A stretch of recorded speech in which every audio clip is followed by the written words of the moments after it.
Maya Johnson had been working double shifts at Danny's Diner for 3 weeks straight. The small restaurant on the corner of 5th and Main wasn't fancy, but it paid the bills and kept food on the table for her and her 8-year-old daughter, Lily. At 28, Maya had learned that life rarely handed out easy breaks, especially not to single mothers trying to make ends meet in the city. The rain had been falling steadily all evening, turning the streets into rivers and sending most customers running for shelter. Maya wiped down the same table for the 3rd time, glancing at the clock that seemed to move slower with each passing minute. Only 2 customers remained in the diner, an elderly man nursing his coffee and a well-dressed businessman who had been typing furiously on his laptop for the past hour. The businessman looked out of place in Danny's diner. His tailored suit probably cost more than Maya made in 6 months, and his leather briefcase sat perfectly positioned beside his chair. He had ordered the most expensive item on the menu, the steak dinner, but barely touched it, too absorbed in whatever was on his screen to eat properly. Maya had refilled his coffee 3 times without him even looking up to acknowledge her presence. As the evening wore on, the storm outside grew worse. The wind howled against the windows and the rain came down in sheets so thick it was impossible to see across the street. The elderly customer finally paid his bill and hurried out into the night, leaving Maya alone with the mysterious businessman and Joe, the night cook, who was already cleaning up the kitchen. Around 10:30, the businessman finally closed his laptop and called for the check. Maya approached his table with a tired but genuine smile, the kind she had perfected after years in the service industry. He barely glanced at her as he pulled out a black leather wallet, thick with credit cards and cash. After paying for his meal and leaving a modest tip, he gathered his things quickly, clearly eager to escape the storm. Maya watched from behind the counter as he struggled with his umbrella at the door, the wind immediately turning it inside out the moment he stepped outside. He gave up on the umbrella, tossing it into a nearby trash can, and made a desperate run for what she assumed was his car parked somewhere down the street. Within seconds, he disappeared into the darkness and driving rain. She was clearing his table when she spotted it, the black leather wallet lying on the floor beside where his chair had been. Her heart sank as she picked it up, feeling its weight and knowing it contained everything important to this stranger. Driver's license, credit cards, probably family photos, and from what she could tell, a significant amount of cash.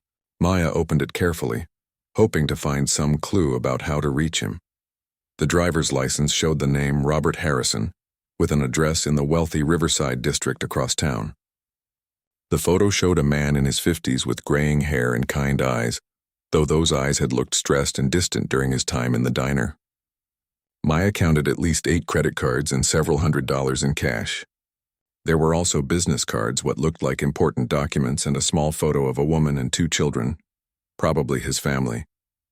Joe emerged from the kitchen, ready to lock up for the night. He shook his head when Maya showed him the wallet, knowing as well as she did that tracking down a customer in this weather would be nearly impossible. Most people would probably just turn it in to the police in the morning and hope for the best, but Maya looked at that family photo again and imagined how frantic she would be if she lost her purse with all of Lily's emergency information and her own identification. The responsible thing would be to call the police or wait until tomorrow to try to contact Mr. Harrison. But Maya had learned from her own struggles that sometimes people needed help right away, not when it was convenient. She had no way of knowing if this man needed his identification for an early morning flight, or if he was visiting from out of town and would be completely stranded without his credit cards and cash. Despite Joe's protests about the dangerous driving conditions, Maya made a decision that surprised even herself. She would drive to the address on the license and try to return the wallet tonight. Joe thought she was crazy, reminding her that rich people in the Riverside district probably wouldn't even answer their doors to a stranger, especially not a young black woman showing up unannounced in the middle of a storm. But Maya had made up her mind. She borrowed Joe's rain jacket, promised to be careful, and headed out into the worst weather she had experienced in years. Her old Honda struggled against the wind and rain as she navigated the empty streets, wipers working overtime to clear the windshield. What should have been a 20-minute drive stretched to nearly 45 minutes as she crept through flooded intersections and around fallen tree branches. The Riverside district was a world away from her neighborhood. Massive houses sat behind iron gates, their manicured lawns and circular driveways speaking of wealth and privilege Maya had only seen in movies. She felt increasingly out of place as she searched for the address, wondering if she had made a terrible mistake. The rain continued to pour down, and her borrowed jacket was already soaked through. When she finally found the house, it was even more intimidating than she had expected.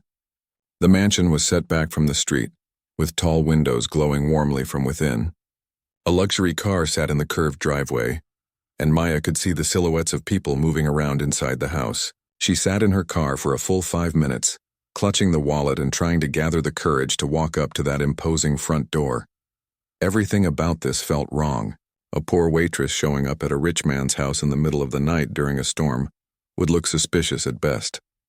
She imagined security systems and cameras, maybe even guards. What if they called the police before she could explain why she was there? What if they assumed she had stolen the wallet instead of trying to return it? But then she thought about Lily, asleep at her babysitter's house, and about all the times Maya had hoped someone would show her the same kindness she was trying to show this stranger. She grabbed the wallet, pulled the hood of Joe's jacket over her head, and ran through the pouring rain toward the front door of the mansion, her heart pounding with each step. The drive to Westfield Heights turned into a nightmare that tested every ounce of Keisha's determination. Her Honda's windshield wipers could barely keep up with the torrential rain, and twice she had to pull over when the water on the road became too deep to navigate safely. Street signs were impossible to read through the storm, and her phone's GPS kept losing signal, forcing her to rely on her imperfect memory of the city's layout to find her way to the unfamiliar neighborhood. When Keisha finally reached Westfield Heights, after nearly 2 hours of treacherous driving, she felt like she had entered a different world entirely. Even in the darkness and rain, she could see that the houses were massive, with perfectly manicured lawns and circular driveways that spoke of wealth beyond anything she had ever experienced. Her battered Honda looked painfully out of place among the luxury vehicles parked in the driveways, and Keisha suddenly felt foolish for thinking she could simply knock on a stranger's door in this exclusive neighborhood. The address on David Mitchell's license led her to an imposing 2-story, colonial house set back from the street behind an ornate iron gate. Warm light glowed from several windows, and Keisha could see the silhouettes of people moving around inside what appeared to be a large living room. The sight of activity in the house reassured her that someone was home, but it also made her acutely aware of how she must look. A young, black woman showing up unannounced at a wealthy white family's home in the middle of the night during a storm. Keisha sat in her car for several minutes, engine running and heat blasting to ward off the chill that had settled into her bones during the difficult drive. She thought about Marcus, probably asleep by now under the watchful eye of Mrs. Henderson, their elderly neighbor who sometimes watched him when Keisha had to work late. She thought about the wallet in her purse and the relief that returning it would bring to David Mitchell and his family. Most of all, she thought about the kind of person she wanted to be and the example she wanted to set for Marcus about doing the right thing even when it was difficult. Taking a deep breath, Keisha turned off her car and stepped back into the storm. The rain immediately soaked through her thin jacket as she ran up the cobblestone walkway to the front door, her sneakers splashing through puddles that had formed in the decorative stonework. The front door was solid oak with beveled glass panels and brass fixtures that probably cost more than Keisha made in several months. She pressed the doorbell and heard elaborate chimes echoing through the house, followed by the sound of footsteps approaching. The door opened to reveal a woman in her mid-40s with auburn hair and worried eyes, wearing an elegant cream-colored sweater and dark slacks that suggested she had been dressed for company earlier in the evening. Her expression immediately shifted from curiosity to concern when she saw Keisha standing there dripping wet, and Keisha could see her hand move instinctively toward what was probably a security system panel just inside the door. Before the situation could become more uncomfortable, Keisha quickly held up the wallet and explained in her most respectful voice that she was returning something that belonged to David Mitchell. The woman's entire demeanor changed instantly, relief flooding her features as she recognized the wallet and realized that Keisha was not a threat, but a good Samaritan who had braved the storm to help a stranger. The woman introduced herself as Linda Mitchell and immediately invited Keisha inside, apologizing for her initial wariness and expressing amazement that someone would drive so far in such terrible weather to return a lost wallet. As Keisha stepped into the spacious foyer, she couldn't help but notice the beautiful artwork on the walls. the gleaming hardwood floors, and the crystal chandelier that cast warm light throughout the entrance hall. Linda called out to her husband, and within moments David Mitchell appeared, looking completely different from the stressed businessman Keisha had observed in the restaurant. At home, dressed in casual clothes and surrounded by his family, he seemed relaxed and approachable, though his face showed clear signs of the worry he had been experiencing since discovering his wallet was missing. When he saw Keisha holding his wallet, his relief was so profound that Keisha thought he might actually cry. David explained that he had spent the past 3 hours retracing his steps and calling every place he had visited that day, growing increasingly panicked as he realized that losing his wallet could jeopardize crucial business meetings scheduled for the next morning. His company was in the middle of sensitive negotiations that required him to have proper identification and access to his accounts, and without his wallet, he would have been unable to travel or conduct business until new documents could be issued. As Linda bustled around making hot coffee and insisting that Keisha sit down to warm up and dry off, David examined his wallet carefully. Every credit card, every business card, and every dollar bill was exactly where he had left it, despite the fact that the wallet contained more cash than Keisha probably earned in a month. He seemed genuinely amazed by her honesty, explaining that in his world of corporate competition and financial maneuvering, he rarely encountered such selfless integrity. Linda returned with steaming mugs of coffee and a plate of homemade cookies, treating Keisha like an honored guest rather than a stranger who had appeared unexpectedly at their door. The warmth of their welcome, combined with the elegant comfort of their home, made Keisha acutely aware of the differences between their lives. But the Mitchell family's genuine kindness helped her feel at ease despite the unfamiliar surroundings. As they talked, Keisha learned that David had built Mitchell Enterprises from a small family business into one of the region's largest construction and development companies. He had grown up in a working-class family and still remembered what it was like to worry about money, which perhaps explained why he seemed so grateful for Keisha's honesty rather than simply taking it for granted. Linda had been a teacher before their children were born, and now volunteered with several literacy programs in underserved communities. The conversation gradually shifted from the circumstances of the wallet's return to more personal topics, and Keisha found herself sharing details about her life that she rarely discussed with anyone. She told them about Marcus, about her struggles to balance work and guardianship, and about the dreams she had put on hold to focus on providing stability for her nephew. The Mitchells listened with genuine interest and compassion, asking thoughtful questions that showed they understood the challenges facing families like hers. When the storm finally began to subside around midnight, David insisted on following Keisha home in his car to make sure she arrived safely. Despite her protest that such precautions were unnecessary, he remained firm in his decision, explaining that he could never forgive himself if something happened to her after she had gone so far out of her way to help him. Linda packed a container of leftover cookies for Marcus and made Keisha promise to call when she got home safely. The drive back to Keisha's neighborhood gave her time to process the extraordinary evening she had just experienced.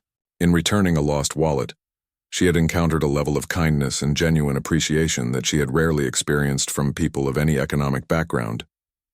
The Mitchells had treated her not as a charity case or someone to be pitied, but as an equal whose actions deserved respect and gratitude. As David followed her car through the quiet streets of her neighborhood, Keisha realized that this chance encounter had shown her something important about the power of simple human decency.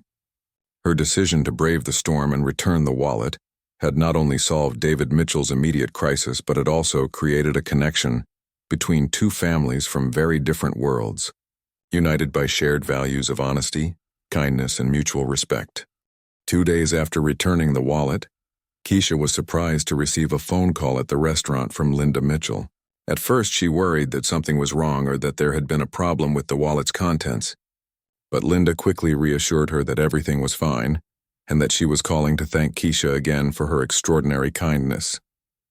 What started as a brief thank you call evolved into a 40-minute conversation that revealed how much the two women had in common despite their different backgrounds. Linda had been thinking about Keisha's situation with Marcus and her interrupted education, and she wanted to offer some practical assistance that went beyond simple gratitude. As a former teacher who now worked extensively with literacy programs, Linda understood the challenges that working adults faced when trying to complete their education while supporting their families.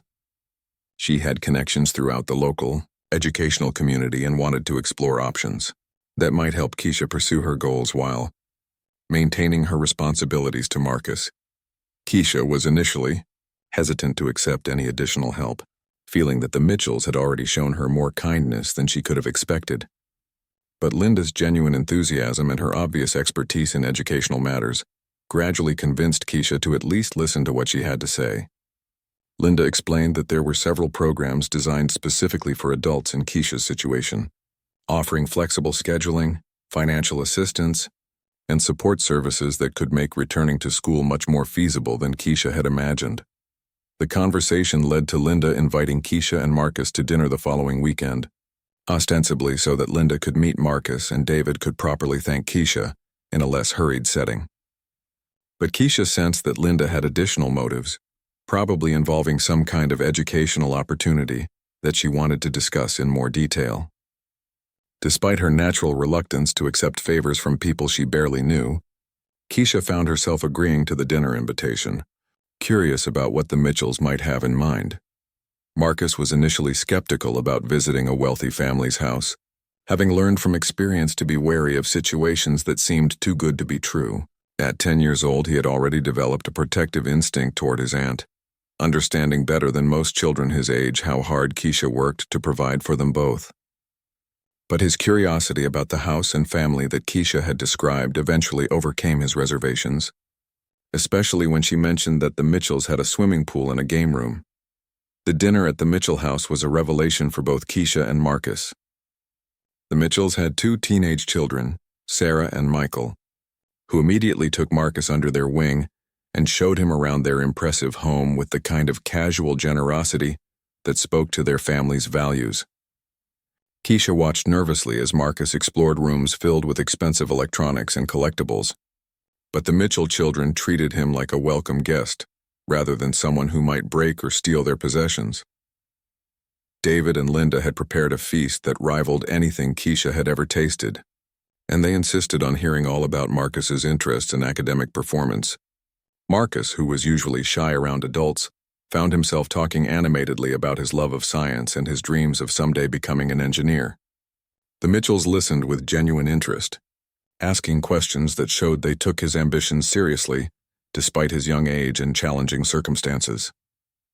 During dinner, the conversation naturally turned to Keisha's own educational background and her long-deferred dreams of completing high school and perhaps pursuing vocational training. Linda had done her research and came prepared with information about several programs that offered exactly the kind of flexibility and support that Keisha would need.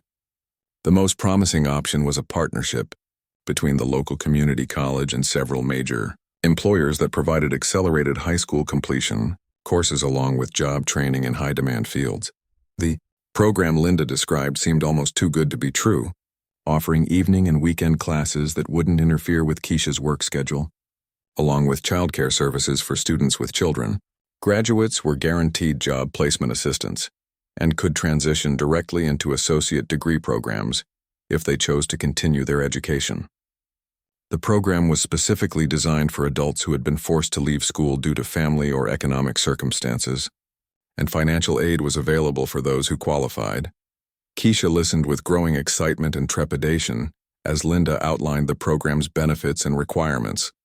The opportunity was everything she had dreamed of but never believed possible, offering a realistic path toward the kind of stable, well-paying career that could provide real security for her and Marcus.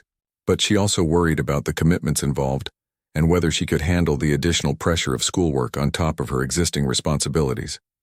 David, who had been quietly observing the conversation, suddenly spoke up with a proposal that took Keisha completely by surprise. Mitchell Enterprises had been looking for ways to support education and workforce development in the local community, and he was prepared to offer Keisha a part-time position with his company that would provide better pay and more flexible hours than her restaurant job. The position would involve administrative work that could be done partly from home, and the schedule could be arranged around her classes and Marcus's needs. The offer was so generous and unexpected that Keisha initially thought she must have misunderstood something. David explained that his company genuinely needed reliable administrative support, and Keisha's demonstration of integrity and responsibility made her exactly the kind of employee he wanted to hire. The position would come with health insurance, paid time off, and educational benefits that would cover the costs of her high school completion program and any subsequent training she chose to pursue. Keisha found herself overwhelmed by the magnitude of what was being offered to her. In the span of a single evening, the Mitchells were presenting her with opportunities that could transform her entire future and provide Marcus with the kind of stable, secure childhood she had always wanted to give him. But she also felt a profound sense of responsibility, knowing that accepting these offers would mean committing to succeed not just for herself, but for people who were investing their time, money, and faith in her potential. Linda seemed to sense Keisha's internal struggle and gently suggested that she take some time to think about everything they had discussed. There was no pressure to make immediate decisions, and the opportunities would remain available whenever Keisha felt ready to pursue them. The important thing was that Keisha now knew these possibilities existed and had people in her corner who believed in her ability to succeed. As the evening wound down, Marcus reluctantly said goodbye to his new friends, clutching a bag of books and games that the Mitchell children had insisted he borrow. Sarah had given him her old tablet computer, loaded with educational games and e-books, while Michael had shared his collection of science magazines and promised to take Marcus to the Science Museum downtown sometime soon. During the drive home, Marcus chattered excitedly about everything he had seen and learned, but Keisha found herself lost in thought about the choices that lay ahead of her. The storm that had led her to return David Mitchell's wallet had somehow opened doors to a future she had never dared to imagine, but walking through those doors would require courage, commitment, and faith in herself that she wasn't sure she possessed. That night, after Marcus had fallen asleep surrounded by his new books and games, Keisha sat at her small kitchen table and tried to envision what her life might look like if she accepted the Mitchells' offers. For the first time in years, she allowed herself to dream about possibilities beyond mere survival, imagining a future where she had a career instead of just a job, where Marcus could pursue his ambitions without worrying about money, and where she could finally become the person she had always wanted to be. After a week of sleepless nights and careful consideration, Keisha made the decision that would change everything. She called Linda Mitchell and accepted both the job offer at Mitchell Enterprises and the opportunity to enroll in the high school completion program. The conversation was emotional for both women, with Linda expressing her excitement about Keisha's decision, and Keisha struggling to find adequate words to express her gratitude for the life-changing opportunity she was being given. Leaving Mama Rose's kitchen was more difficult than Keisha had expected. Mrs. Rose had been understanding and supportive when Keisha explained her situation, but saying goodbye to the familiar routine and the customers who had become like family felt like closing a chapter of her life forever. Mrs. Rose surprised Keisha with a farewell party during her last shift, complete with a cake decorated with good luck wishes and a small bonus that she insisted Keisha use to buy something special for her new job. Keisha's first day at Mitchell Enterprises was both thrilling and terrifying. The modern office building where she would be working was unlike anywhere she had ever been employed, with sleek furniture, state-of-the-art technology, and a professional atmosphere that made her acutely aware of how much she had to learn. David had arranged for her to work with Jessica Martinez, the office manager, who would train her in the administrative systems and help her adjust to the corporate environment. Jessica turned out to be a patient and encouraging mentor who understood the challenges of transitioning from service work to office employment. She had made a similar transition herself several years earlier and was eager to help Keisha succeed in her new role. Under Jessica's guidance, Keisha quickly learned to navigate the computer systems, manage scheduling software, and handle the complex logistics of coordinating meetings and travel arrangements for the company's executives. The flexible scheduling that David had promised proved to be even better than Keisha had hoped. She worked primarily during school hours while Marcus was in class, with some evening and weekend responsibilities that could often be completed from home, using the laptop computer that Mitchell Enterprises provided for her use. The arrangement allowed her to maintain her role as Marcus's primary caregiver while earning significantly more money than she had made at the restaurant. Starting classes at the community college was initially intimidating for Keisha, who hadn't been in a classroom setting since dropping out of high school 8 years earlier.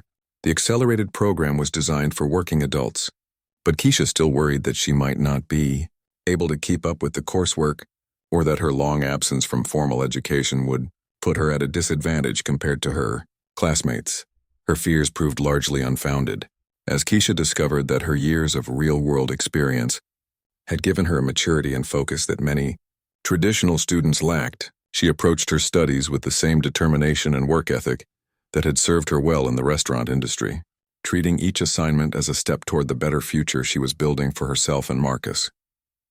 Her instructors noticed her dedication and began offering additional support and encouragement that helped boost her confidence. The childcare services provided through the college program were a godsend for Keisha, giving her peace of mind about Marcus's safety and well-being during her evening classes. Marcus thrived in the program, making new friends and receiving help with his homework from college students who worked as tutors and mentors. The experience exposed him to college life and reinforced his own academic ambitions in ways that Keisha could never have provided on her own. As Keisha settled into her new routine, she began to see improvements in every aspect of her life. The steady income and health insurance from Mitchell Enterprises provided a financial security she had never experienced, allowing her to move with Marcus to a better apartment in a safer neighborhood with good schools. For the first time in years, Keisha could buy groceries without counting every dollar and could even begin setting aside money for Marcus's future education. The relationship between the Williams and Mitchell families continued to deepen beyond the initial circumstances that had brought them together. Linda became a trusted friend and advisor to Keisha, offering guidance on everything from study strategies to career planning.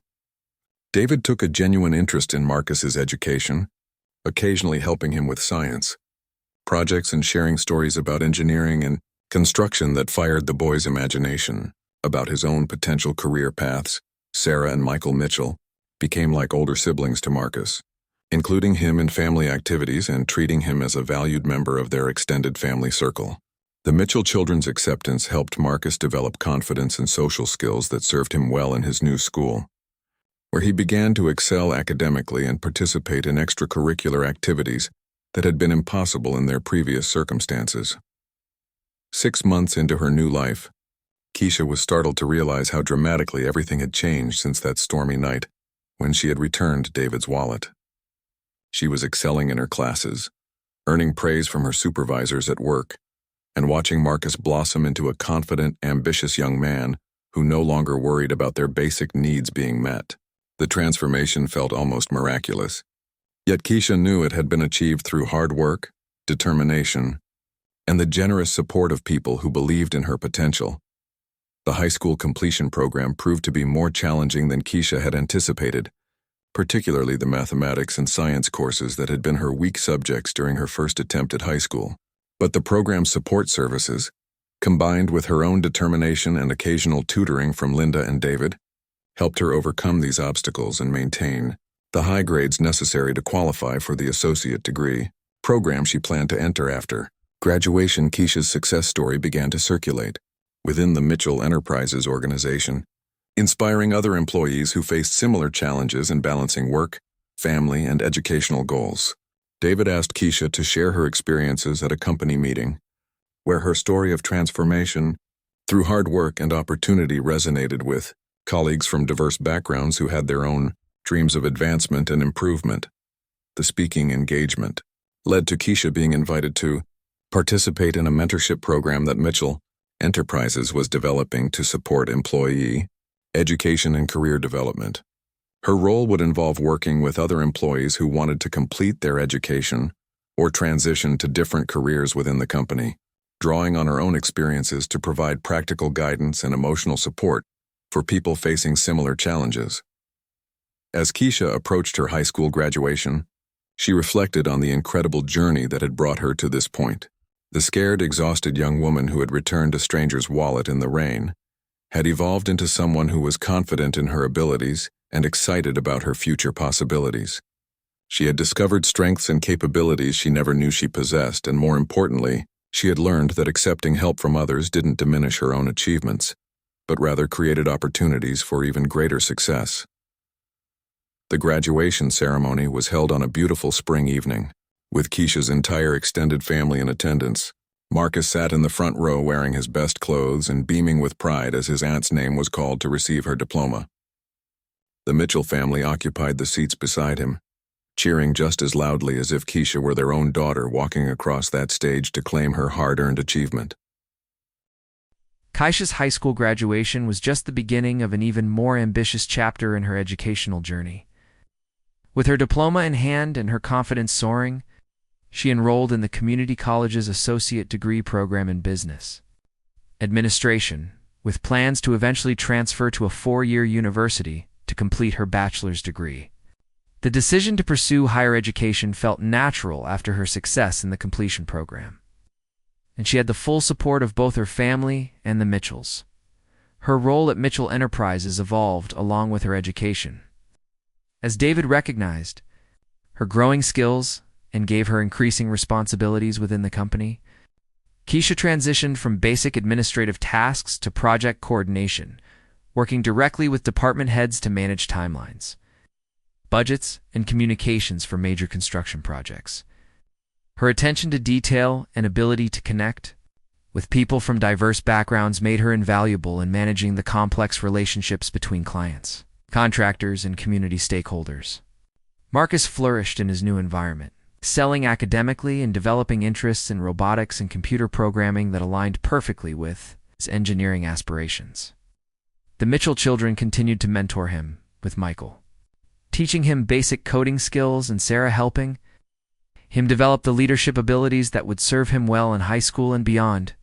Marcus's transformation from a worried, withdrawn child to a confident young scholar was as dramatic as his aunt's own evolution. As Keisha progressed through her college coursework, she discovered an unexpected passion for community development and urban planning. Her classes in economics, sociology, and public policy opened her eyes to the systemic factors that created the challenges she had experienced firsthand, and she began to envision ways that businesses like Mitchell Enterprises could play a more active role in addressing poverty and inequality in their communities. David was intrigued by Keisha's insights and perspectives on community development. Recognizing that her lived experience with economic hardship gave her a unique understanding of the issues that his company's projects often affected, he began consulting with her on community relations aspects of major developments, valuing her ability to anticipate concerns and suggest approaches that would benefit both the company and the neighborhoods where they worked. This collaboration led to Keisha spearheading Mitchell Enterprises' first formal community outreach program, designed to ensure that local residents benefited from major construction projects through job training, local hiring preferences, and partnerships with community organizations. The program was so successful that it became a model for other companies in the region and earned Mitchell Enterprises recognition as a leader in responsible development practices. Keisha's growing expertise in community development caught the attention of faculty members at the State University, who invited her to present her work at an academic conference on corporate social responsibility. The presentation was a huge success, leading to invitations to speak at other events and offers to participate in research projects. Examining the intersection of business practices and community development, Keisha realized that she had found her calling in bridging the gap between corporate success and social impact. The recognition Keisha received for her community development work opened doors to scholarship opportunities that would enable her to complete her bachelor's degree at the State University without financial strain. The scholarship committee was particularly impressed by her combination of academic achievement, professional experience, and demonstrated commitment to using her education to benefit others. Keisha accepted a full scholarship that covered tuition, books, and living expenses for her final 2 years of undergraduate study.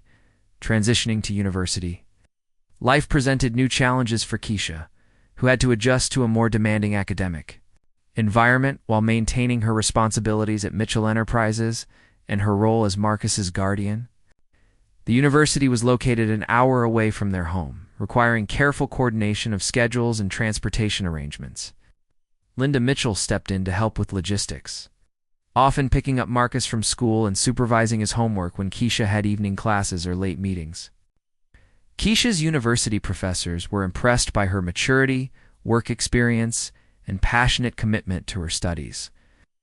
Unlike many traditional college students who were still exploring their interests and career goals, Keisha approached her education with clear purpose and practical understanding of how her coursework applied to real-world challenges. Her professors began inviting her to assist with research projects and to serve as a peer mentor for other non-traditional students who were balancing education with work and family responsibilities. During her junior year, Keisha was selected for a prestigious internship with the mayor's office, working on initiatives to attract responsible businesses to underserved neighborhoods, while ensuring that existing residents weren't displaced by gentrification. The internship allowed her to apply her academic knowledge and professional experience to policy development, and she quickly became known for her ability to facilitate productive dialogue between community groups, business leaders, and government officials. The internship led to Keisha being offered a position as a policy analyst with the city's Economic Development Department, a role that would provide excellent experience and networking opportunities while allowing her to complete her degree. Through evening and weekend classes, David Mitchell encouraged her to accept the position, even though it meant reducing her hours at Mitchell Enterprises, recognizing that the opportunity would advance her career goals and multiply her impact on the community. Marcus, in middle school, continued to thrive academically and socially, benefiting from the stability and opportunities that Keisha's success had provided. He had developed close friendships with children from diverse backgrounds and was participating in advanced mathematics and science programs that challenged his intellect and prepared him for the rigorous high school curriculum he would soon encounter. His relationship with the Mitchell family remained strong, and he often spent weekends at their house, where he had his own room and was treated as a beloved family member as Keisha approached her senior year of college.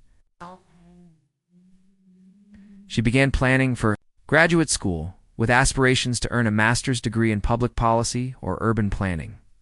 Several prestigious programs had already expressed interest in recruiting her. Impressed by her unique combination of academic achievement, professional experience, and demonstrated commitment to community service, the girl who had once believed that education was beyond her reach was now being courted by some of the nation's top universities. The transformation in Keisha's life had ripple effects throughout her community. Her success story inspired other single parents and working adults to pursue their own educational goals, and she frequently volunteered as a speaker at community centers and adult education programs. Her message was always the same, that it was never too late to change your life's trajectory, and that accepting help from others was not a sign of weakness, but an opportunity to pay that kindness forward to future generations. Keisha's work with the city's Economic Development Department had begun to attract attention from state and federal agencies who recognized her innovative approaches to community-centered development. She had developed a framework for evaluating development projects based not just on economic impact, but on their effects on existing residents, local businesses, and community cohesion. This holistic approach was being studied by policymakers in other cities who wanted to replicate her success. The mentorship program that Keisha had helped design at Mitchell Enterprises had grown into a comprehensive workforce development initiative that partnered with local schools, community colleges, and social service agencies. The program provided pathways for people from disadvantaged backgrounds to access stable employment and career advancement opportunities. With Keisha serving as both a coordinator and an inspiration for participants who saw in her story proof that dramatic life changes were possible. David Mitchell had become more than just an employer to Keisha. He was a trusted advisor and friend who continued to challenge her to think bigger about her potential impact. He encouraged her to consider starting her own consulting firm focused on community development, offering to provide initial funding and business mentorship to help her establish an independent practice. The idea was both exciting and terrifying, representing the ultimate validation of how far she had come from her days as a struggling waitress. As Kesha's senior year progressed, she found herself at the center of a network of relationships that spanned across racial, economic, and social lines. Her success had created bridges between communities that rarely interacted, with her serving as a translator and facilitator who could help people from different backgrounds understand and work with each other effectively. This role felt like a natural extension of the values that had motivated her to return David's wallet on that stormy night years earlier. The approaching end of her undergraduate studies prompted Keisha to reflect on the incredible journey that had brought her to this point. From a high school dropout, working multiple minimum wage jobs to survive, she had become a respected policy analyst, community leader, and role model for others facing similar challenges. The transformation had required enormous effort and sacrifice, but it had been supported by a network of people who believed in her potential and invested in her success. Marcus, now a confident 8th grader with clear academic goals and strong social connections, had benefited immeasurably from the stability and opportunities that Keisha's success had provided. He no longer worried about basic necessities like food and housing. He had developed the kind of confidence and ambition that would serve him well throughout his life. The scared little boy who had once wondered if his aunt could provide for him had grown into a young man who was proud of his family's achievements and excited about his own future possibilities. 5 years after that transformative night in the storm, Keisha Williams stood at the podium of the university's graduation ceremony, preparing to deliver the commencement address. As the valedictorian of her master's program in public policy, the audience of families, faculty, and fellow graduates represented a cross-section of the community she had worked so hard to serve. And she could see Marcus in the front row, now a high school sophomore who carried himself with the confidence of someone who had never doubted that his dreams were achievable. Keisha's journey to this moment had been marked by continued growth and expanding influence. After completing her bachelor's degree, summa cum laude, she had been awarded a full fellowship to pursue graduate studies at the state's flagship university.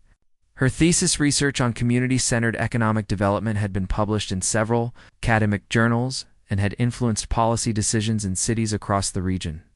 More importantly, her work had created tangible improvements in the lives of families who faced the same challenges she had once experienced.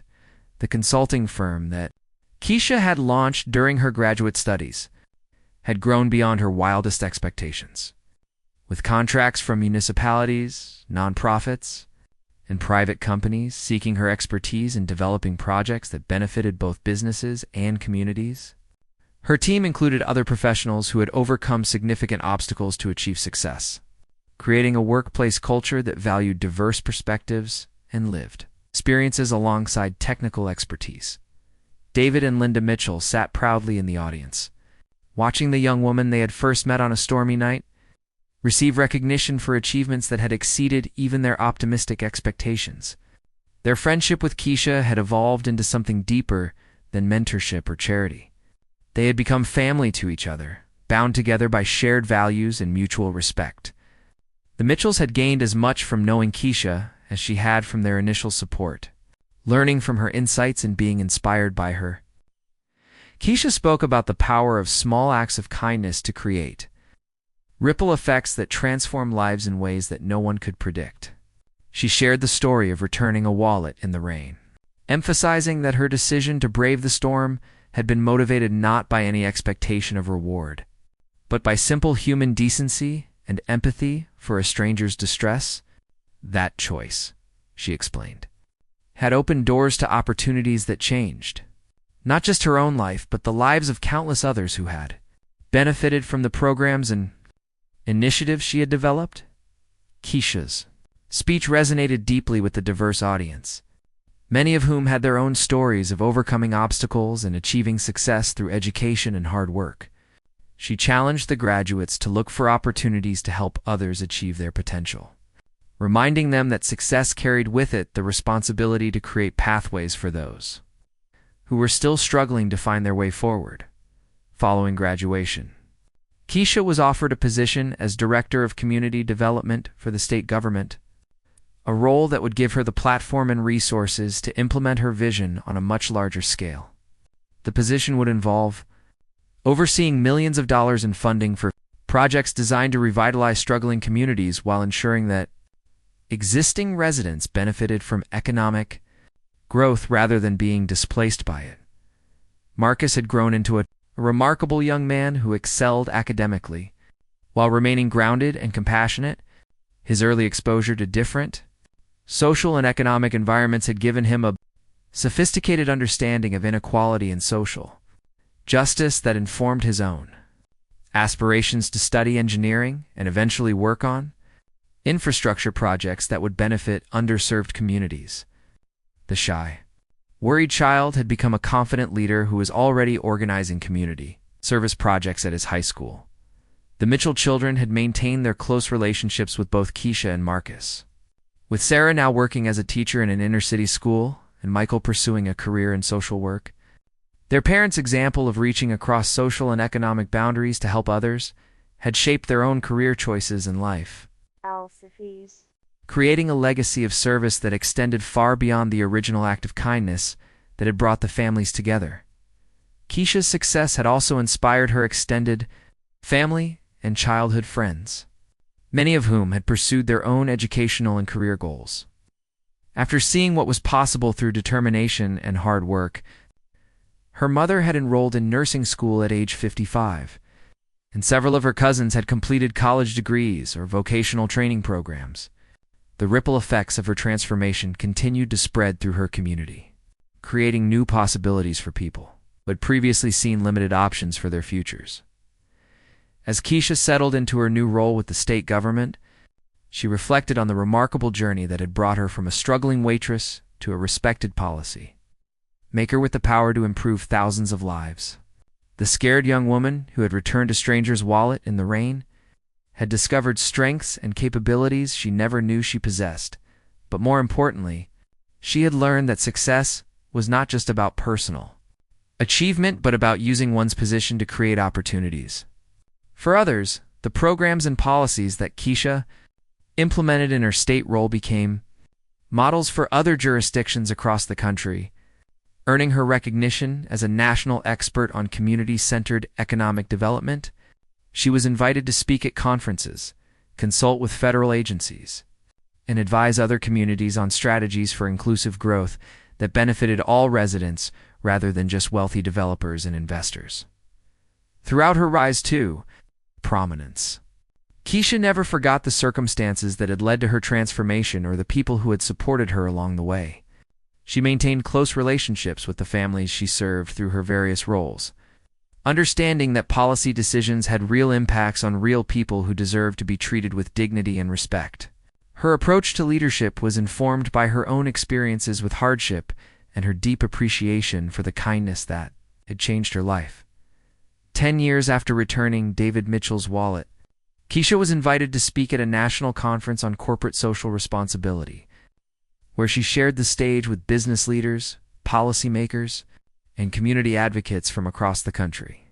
In her presentation, she emphasized that the most effective approaches to addressing poverty and inequality required partnerships between people from different backgrounds, who were willing to see past surface differences to recognize their shared humanity. The conference audience was captivated by Keisha's story and her practical insights into creating meaningful change at both individual and systemic levels. Her message was both inspiring and challenging, calling on successful people to examine how they could use their resources and influence to create opportunities for others, while recognizing that such efforts required genuine commitment and ongoing engagement rather than superficial gestures or one-time donations. As Keisha concluded her presentation, she looked out at the diverse audience of leaders and change-makers and saw reflections of her own journey in their faces. Some were people who had overcome significant obstacles to achieve success, while others had been born into privilege and were seeking ways to use their advantages responsibly. All of them, she realized, had the potential to be part of the solution to the challenges facing their communities, just as David and Linda Mitchell had chosen to see beyond social and economic differences to recognize her potential and invest in her success. The standing ovation that followed Keisha's speech was more than just recognition of her achievements. It was acknowledgement of the power of human kindness to transform lives and communities in ways that extend far beyond what anyone could imagine when they first decide to help a stranger in need.